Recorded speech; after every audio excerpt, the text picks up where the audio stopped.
नमस्ते। अगर उत्तर प्रदेश में टीचर बनने का सपना है तो यूपी टेट, ये नाम तो सुना ही होगा। आज हम इसी यूपी टेट एग्जाम को पूरी तरह से समझने वाले हैं। ये वो पहली सीढ़ी है जो इस सपने को हकीकत में बदल सकती है। तो सवाल ये उठता है कि क्या यूपी टेट सच में उत्तर प्रदेश में पढ़ाने का एक एंट्री टिकट है? चलिए इसी सवाल का जवाब ढूंढते हैं, समझते हैं कि ये एग्जाम आखिर इतना जरूरी क्यों है और इसकी बारीकियां क्या हैं। देखिए, यूपी टेट को सिर्फ एक एग्जाम मत समझिए। ये एक तरह से कह सकते हैं कि सरकारी स्कूलों में क्लास 1 से 8 तक पढ़ाने का एक लाइसेंस है। इसको पास करने का मतलब है कि आपको एक सर्टिफिकेट मिलता है जो ये साबित करता है कि आप एक क्वालिफाइड टीचर हैं। तो चलिए शुरू से शुरू करते हैं। सबसे पहले ये यूपी टेट आखिर है क्या? आइए कुछ फटाफट फैक्ट्स देख लेते हैं।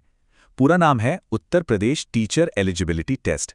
इसे कंडक्ट कराता है यूपीएसएससी, मतलब Uttar Pradesh education service selection commission. और मकसद बिल्कुल साफ है, क्वालिफाइड टीचर्स को एलिजिबिलिटी सर्टिफिकेट देना। ठीक है, बेसिक बातें तो क्लियर हो गई। अब आते हैं असली मुद्दे पर। एग्जाम के ब्लूप्रिंट को डिकोड करते हैं। ये समझना तैयारी के लिए सबसे जरूरी है। तो देखिए, ये एग्जाम ऑफलाइन होता है, मतलब पेन पेपर वाला। टोटल 150 सवाल होंगे, सारे के सारे मल्टीपल चॉइस।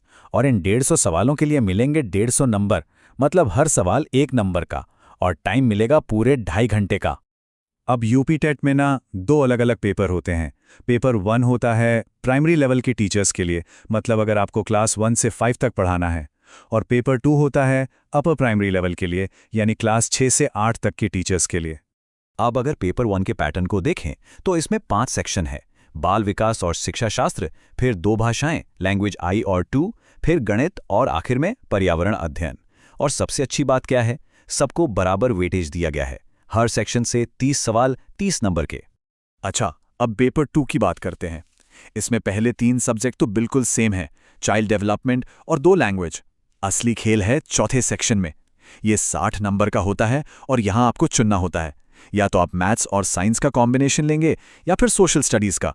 ये चॉइस आपके ग्रेजुएशन सब्जेक्ट्स पे डिपेंड करती है। और अब सबसे बड़ी और सबसे अच्छी खबर, वो है ये नंबर 0। जी हां, इस एग्जाम में कोई नेगेटिव मार्किंग नहीं है। इसका मतलब आप आराम से पूरे 150 सवाल अटेम्प्ट कर सकते हैं बिना किसी डर के। ये एक बहुत बड़ा प्लस पॉइंट है। तो एग्जाम का पैटर्न तो अब क्लियर है, पर पढ़ना क्या है? चलिए अब सीधा सिलेबस की बात करते हैं। स्क्रीन पर जो दिख रहा है वो सीधा ऑफिशियल डॉक्यूमेंट्स से लिया गया है। ये पेपर 2 का स्ट्रक्चर है। इससे एक बात साफ हो जाती है कि कौन से सब्जेक्ट्स पर कितना फोकस करना है। तो एक बार फटाफट समराइज कर लेते हैं। बाल विकास और शिक्षा शास्त्र और 2 भाषाएं, ये दोनों पेपर्स में कॉमन है। भाषा I में आमतौर पर हिंदी होती है और भाषा द्वि में इंग्लिश, उर्दू या संस्कृत में से चुन सकते हैं। फर्क कहाँ है? पेपर 1 में आपको गणित और EVS पढ़ना है और पेपर 2 में मैथ साइंस या फिर सोशल स्टडीज का कॉम्बिनेशन। ये सोशल स्टडीज के सिलेबस का एक छोटा सा हिस्सा है।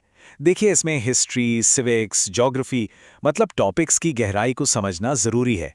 इससे हमें एक आइडिया मिलता है कि तैयारी किस लेवल की करनी होगी। तो क्या और क्यों तो हमने समझ लिया।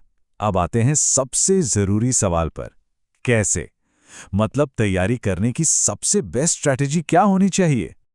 और इसका जवाब इस एक लाइन में छिपा है। पिछले सालों के पेपर्स को सॉल्व करना, ये तैयारी का सबसे जरूरी हिस्सा है। ये सिर्फ प्रैक्टिस के लिए नहीं है। इससे आपको एग्जाम का पैटर्न, मुश्किल का लेवल और कौन से टॉपिक्स बार बार पूछे जाते हैं, सब कुछ पता चलता है। तो इन पुराने पेपर्स को इस्तेमाल कैसे करें, स्टेप बाय स्टेप समझते हैं। पहला, इनसे आपको एग्जाम का असली पैटर्न समझ आता है। दूसरा, आप अपने कमजोर एरियाज को पहचान पाते हैं।